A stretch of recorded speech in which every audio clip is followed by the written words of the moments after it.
20일의 생각 이세영입니다. 세이빙 그레이스라는 영국 영화가 있습니다. 국내에는 지난 2001년 오 그레이스라는 제목으로 소개됐습니다. 남편의 갑작스런 죽음과 파산으로 길거리에 나앉을 위기에 처한 시골 마을 귀부인 그레이스가 생활고를 벗어나기 위해 정원사와 함께 마리화나를 대량 재배하면서 겪게 되는 사건들이 줄기입니다. 국내에선 심의 과정에서 등급 보류 판정이 내려질 뻔하기도 했는데요. 어쨌든 영화 속에서 마리화나는 긴장을 풀어주고 슬픔에 빠진 사람들에게 웃음을 되찾아주는 유익한 약초로 그려지는 게 사실입니다. 마리화나는 현재 우리나라에서는 금지 약물입니다. 말린 잎을 피우는 것은 물론 소지만 해도 처벌을 받습니다. 하지만 마리화나는 성분과 효과, 기능 면에서 코카인, 필로폰, 헤로인 같은 마약류와는 달리 취급해야 한다는 의견도 만만치 않습니다. 실제 유럽에선 마리화나가 합법화된 나라가 적지 않습니다. 마리화나를 엄격히 규제해온 미국에서는 최근 콜로라도주에서 제조 판매가 전면 합법화됐습니다. 이런 최근의 움직임이 미국의 마약 정책을 직수입해 운영해온 한국에서는 어떤 영향을 미치게 될까요? 이 자리에 정치팀 김외현 기자 나오셨습니다. 안녕하세요. 네. 정치팀 기자가 이 마약 대마초 기사를 쓰셨어요. 평소에 좀 관심이 많으신가 봐요. 네. 뭐 어떻게 하다 보니 그렇게 됐습니다. 네. 네. 이렇게 호기심이 원래부터 있었던 건 아니죠? 아무래도 이제 네. 뭐 이 마약이라는 게 뭐 법에 의해서 처벌을 하고 있고 네. 또 법에 의해서 다루고 있긴 합니다만 마약 이용자들 같은 경우에 법의 처벌을 받을 때마다 또 이 개인의 행복 추구권을 이야기하고 있는 것도 현실입니다. 네. 그런 면에서 보면은 이게 또 어떻게 보면 또 정치적인 의미를 갖고 있는 그런 현상이라고 네. 봐야 될 것 같습니다. 네, 알겠습니다. 미국에서 이번에 이제 콜로라도주에서 네. 마리화나가 처음으로 합법화가 됐죠. 대마초, 마리화나. 예. 다른 주 움직임은 좀 어떤가요? 다른 주도 뭐 이 합법화를 하기로 한 곳이 있습니다. 네. 그 서부에 있는 워싱턴 주가 지금 그런 상황인데요.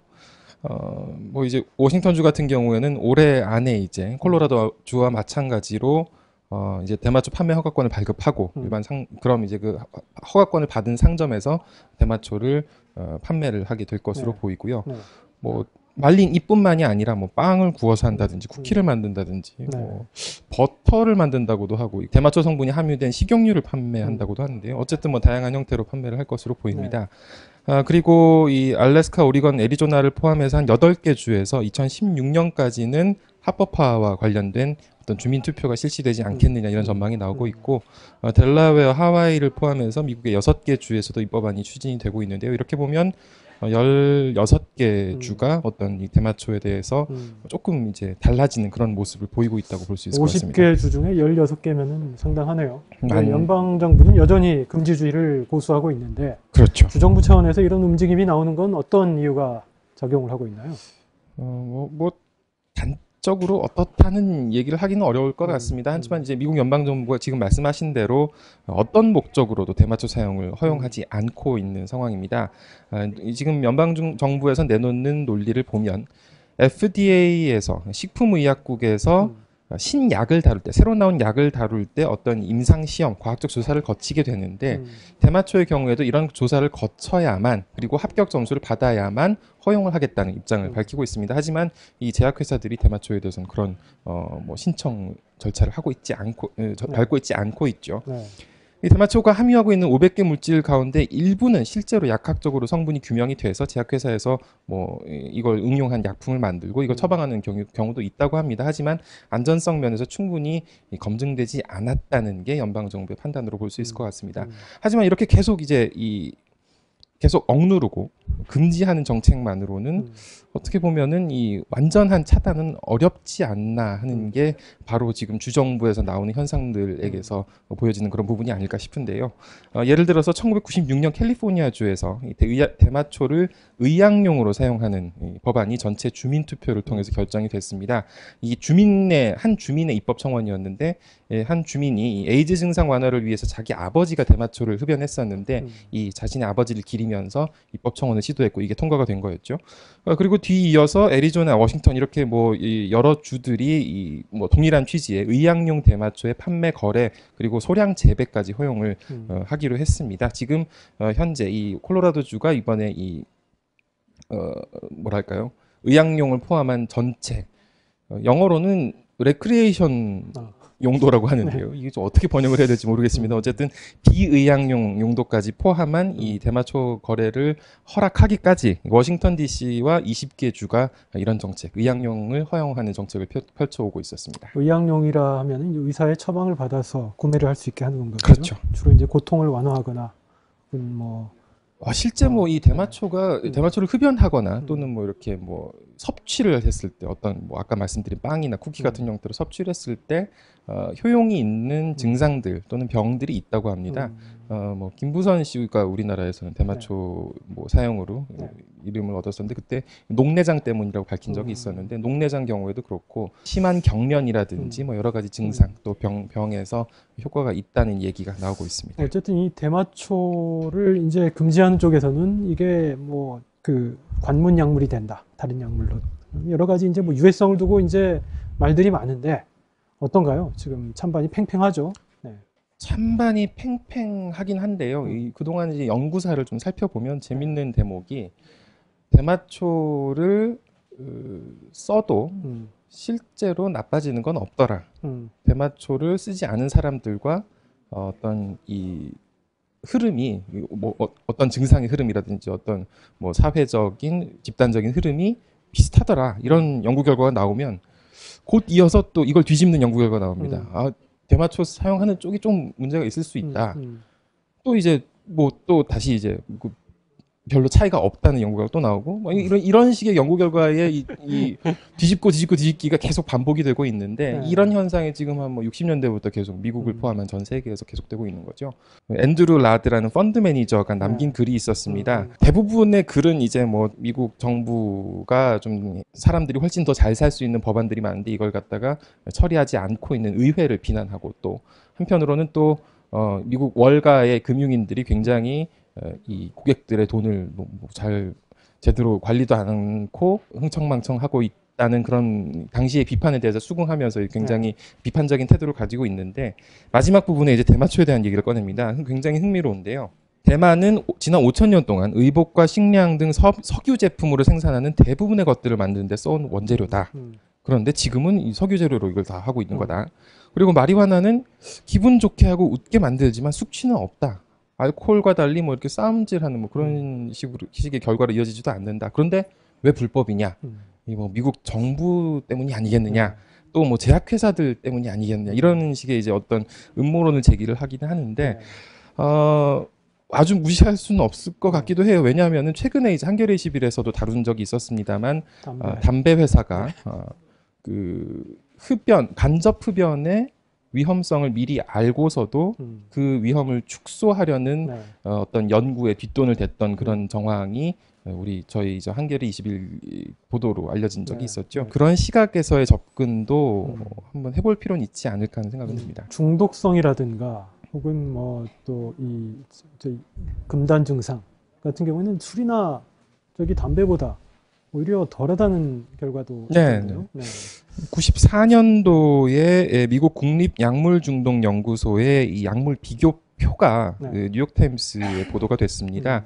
이제 국내에도 소개가 됐는데요. 중독성, 의존성이라고는 지표였는데 대마초가 1위였습니다. 반면에 니코틴은 6위였고요. 최고치죠.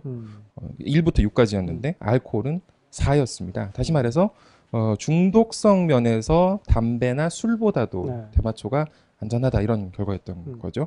금단성도 대마초는 1위였습니다. 최저치였고요. 알코올이 6위였습니다. 흔히 이제 우리 검찰에서도 하는 얘기인데 대마사법은 재범률이 높다. 재범률이 높은 거는 다시 말해서 이 중독성이 높고 이 금단성이 높다 이런 걸 뜻한다고 이제 얘기를 하면서 되는 수치가 30%대입니다. 하지만 재범률이 30%대입니다. 하지만 대부분의 범죄, 모든 범죄를 통틀어서 재범률은 50%대입니다. 대마사범이 재범률이 오히려 낮은 거죠. 만약 그 술 마시는 걸 법으로 금해놓고 재범률 따지면 한 7-80% 되지 않을까요? 그렇게 될지도 모르겠어요. 캐나다 또 출장을 다녀오셨죠? 정부가 운영하는 또 마약 투약 시설이 거긴 또 있다면서요? 굉장히 뭐 이례적인 건데요. 전 세계적으로 한 80, 50개의 이런 시설이 있다고 합니다. 네. 제가 이번에 다녀온 곳은 밴쿠버에 있는 인사이트라는 네. 시설이었습니다. 인사이트라는 게 뭐 인젝션 사이트를 줄여서 한 것으로 네. 할 수 네. 있을 것 같아요. 주사 맞는 곳이라는 거죠. 누가 놔주는 게 아니라 자기가 놓는 겁니다.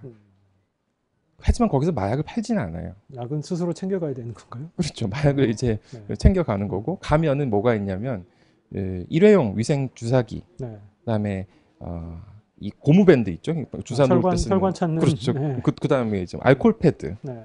뭐 이런 것들을 갖다가 무료로 제공을 해줍니다. 근데 간호사가 거기에 있습니다. 간호사가 이제 혹시나 너무 과용을 하거나 하지 않도록 마약을 가져오는 마약이 뭐 코카인이나 뭐 헤로인 이런 것들인데 가져와서 주사를 놓는 걸 정부에서 고용한 간호사가 이걸 보고 있는 겁니다. 정부가 이걸 운영하는 게 결국에는 이제 그 안전사고라든가. 그렇죠. 그러니까 이제 어차피 이제 빈곤층 같은 경우에 뭐 예를 들어서 뭐 우리가 이제 생각하는 마약 하는 뭐 재벌들이라든지 연예인들 같은 경우는 뭐 어떻게 통제를 하기가 어렵겠지만 실제로 이 연예인들의 마약 사용, 그 마약 사범 가운데 연예인 비율은 굉장히 낮습니다. 네. 근데 뭐 그게 문제가 아니라 이제 빈곤층 같은 경우에 주사를 자기가 놓겠지만 네. 어떤 좀 위험한 환경에서 이 뭐 마약을 이용하는 가능성도 높다고 볼 수 있겠죠. 왜냐하면은 뭐 남들이 쓰던 주사기를 또 쓸 수도 있을 거고 그러다 보면은 다른 사람이 갖고 있는 질병을 자신에게 뭐 본의 아니게 옮기게 되는. 그래서 이 주사기를 또 다른 사람이 쓰게 되면 또 옮겨지는. 뭐 이렇게 질병의 확산까지 이어질 수 있는 어떤 2차 감염, 추가 감염의 피해도 있기 때문에 이걸 좀 막아보자 이런 취지에서 운영이 되고 있는 시설이고요. 뭐 이 캐나다 현지에서도 반대가 굉장히 많았다고 합니다. 하지만 2003년부터 운영이 되기 시작해서 지금 뭐 10년이 넘도록 운영을 하고 있습니다. 그러니까 엄연한 약물 투여가 법으로 금지돼 있음에도 불구하고 여러 가지 부작용들을 막기 위해서 그렇죠. 국가가 관리를 하는 거군요. 네. 관리라고 제가 그래서 이제 어떻게 보면은 관리하려는 것 아니냐라고 물어봤더니 현지 담당자는 이렇게 얘기합니다. 주사를 맞으러 오는 사람들한테 우리가 강요하는 건 아무것도 없다. 그렇기 때문에 관리라는 말은 부적절하다. 다만 우리는 그들의 안전을 위해서 일하고 있을 뿐이다. 이렇게 얘기를 하는데 실제 그렇습니다. 거기 안에 들어가 보면 주사실이 12곳이 이렇게 있어요. 12곳에 이렇게 뭐 화장대처럼 되어 있는데요. 거울이 있고 앞에 이제 주사 도구들이 놓여 있고요. 간호사들이 이제 왔다 갔다 하면서 주사를 맞는 사람들을 돌보고 있는데 주사 맞은 그 센터의 용어로는 참가자라고 합니다. 일종의 프로그램으로 보는 거죠. 참가자들 중에는 뭐 혼절 상태처럼 보이는 뭐 그런 사람도 있고 조금 기분이 업돼 있는 뭐 업돼 있다고 하죠. 업돼 있다고 하는데 어쨌든 그런 뭐 분들도 볼 수 있었습니다.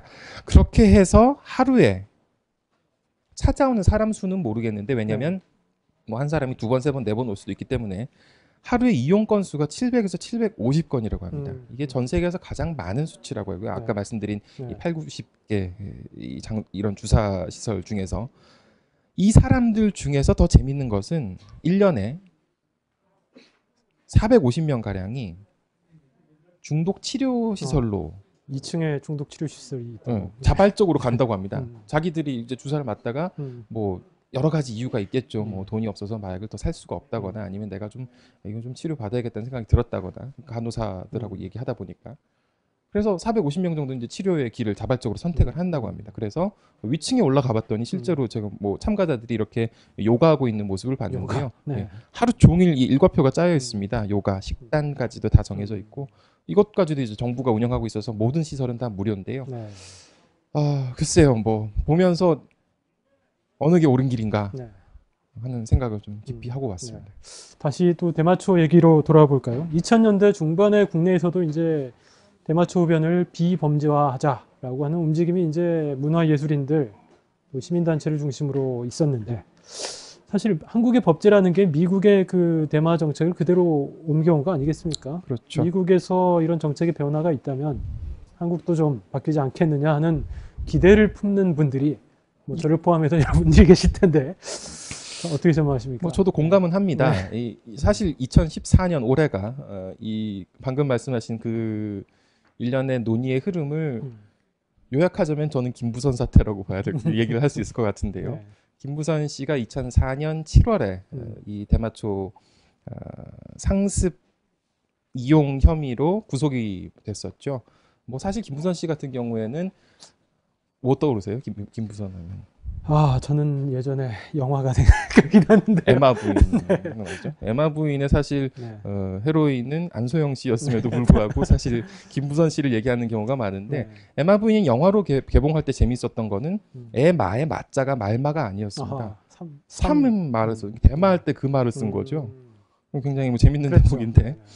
어쨌든 이제 김부선 씨는 1980년대 이 에마 부인 촬영 당시에도 뭐 대마초를 피웠다는 혐의로 구속이 된 적도 있었습니다. 당시에는 이 전두환 정권 시절에 청와대 파티 초대를 거절했다는 이유로 누군가 밀고 해서 구속된 거다라고 김부선 씨는 네. 주장을 했었죠. 네. 한창 잘 나가던 때였는데 2004년도 비슷한 상황이었습니다. 말죽거리 잔혹사라는 어떤 이 김부선 씨의 굉장히 화려한 컴백 무대가 권상우 있었습니다. 씨와의 또 이 정사 씨는 그렇죠. 아주 화제가 됐죠. 네. 어쨌든 이제 그랬는데 이제 공교롭게도 이 논란에 휘말리면서 다시 또 김부선 씨가 어떤 좀 글쎄요 어둠의 길이랄까요. 아무튼 세간의 질타를 좀 많이 받았던 시절이었습니다. 그때 근데 이제 김부선 씨가 대마 관련 법률 조항이 위헌이다라면서 헌법 소원을 냈었죠. 그리고 대마 비범죄화 논란의 선두 주자로 선 적이 있었습니다. 하지만 신해철 씨, 전인권 씨 이런 분들이 또 많았죠. 근데 굉장히 흐지부지 됐습니다. 그리고 10년 뒤에 지금 이세영 기자께서 이게 좀 이제 미국에서 이 흐름이 있으니 한국에서도 이런 흐름이 있기를 기대하는 목소리가 나올 법도 한데 아직은 조용합니다. 어쨌든 뭐 미국에서의 변화도 아직 장담할 수는 없는 상황입니다. 뉴욕 타임스가 이 대마초 실험, 콜로라도주의 대마초 실험에 대해서 5가지 일종의 잣대를 제시를 했습니다. 이게 굉장히 성공적으로 마무리된다면 우리는 뭐 미 연방에서도 이걸 좀 제대로 적극적으로 검토할 수 있는 길이 열릴 것이다라는 건데 첫 번째가 암 시장의 운명입니다. 과연 이 합법화 시켰을 때 암 시장은 줄어들 것인가? 암 시장이 그대로 있는다면 이건 뭐 합법화할 필요가 없게 되는 거죠. 범죄의 온상이 될 수 있는 가능성이 있기 때문에. 두 번째는 미성년자 흡연인데요. 콜로라도주에 대해서 지금 미 연방에서는 별 제재 조치를 하지 않고 있습니다. 일단 두고 보자는 상황이고요. 워싱턴주에서도 어떻게 되는지 두고 보자 이런 상황인데 하지만 지금 21살 이상만 구매를 할 수 있게 돼 있는데 만약에 21살 미만 이용자층이 생긴다면 그것도 연방정부에서는 뭐 순순히 받아들일 수 없는 이유를 제공하게 되겠죠. 세 번째는 이 대마초의 마케팅인데요. 대마초가 굉장히 상업화된다고 했을 때 광고까지도 할 수 있겠죠. 만약에 광고까지 하고 대마초 피우자고 광고까지 하고 뭐 이런 식의 현상이 벌어진다면 그렇게 해서 가장 지금 예민한 잣대는 미성년자인데요. 미성년자에게까지 어떤 대마초를 피우고 싶어하는 욕구가 생기게 할 만한 그런 요소가 생긴다면 그것도 연방정부로 받아들일 수 없다. 그리고 역외 거래, 콜로라도주 바깥에서 만약에 이 통제가 콜로라도주의 통제를 벗어나서 이 거래가 횡행한다면 연방정부로서는 받아들일 수 없다는 거고 마지막이 술 소비량과의 함수입니다. 대마초가 널리 보급되면 술 소비가 줄어들 것이다. 이런 통계가 최근에 미국에서 발표가 됐는데요. 실제로 이렇게 된다면 공공보건 면에서 뭐 굉장히 효과가 있다고 볼 수 있겠죠. 과음이 아까 말씀하셨다시피 뭐 더 큰 피해를 유발하는 것도 사실인데 만약에 이게 입증이 된다면 콜로라도주로서는 또 다른 대마초에 대해서 비범죄해야 된다, 합법화해야 된다는 이야기를 하는 사람들로서는 어떤 천군 만마를 얻는 그런 효과로 이어지지 않을까 하는. 김혜영 기자 수고하셨습니다. 감사합니다. 네. 오로지 데모를 위해 뭉치고 흩어지길 반복하는 사람들이 있습니다. 굳이 꼽자면 전문 시위꾼 정도가 이들의 정체에 가장 근접한 표현일 텐데요. 이 무겁고 건조한 치안 용어의 의미망으로 포획하기엔 이들의 행태는 지나치게 가볍고 발랄합니다. SNS에서 화염병 시위를 예고한 뒤 이를 보고 몰려든 경찰을 향해 종이로 만든 화염병을 꺼내 조롱하는가 하면 밀양 할머니들을 위해 난방용 나무를 구해오는 땔감 데모를 펼치기도 합니다. 이들은 어떤 사람들이며 왜 모였을까요? 이들이 꿈꾸는 세상은 또 어떤 것일까요? 시위로 세상을 바꾸겠다며 모인 데모당 사람들. 이번 주 표지 이야기에서 만나보십시오. 21일 삼각 오늘은 여기까지입니다. 지금까지 진행의 이세영이었습니다.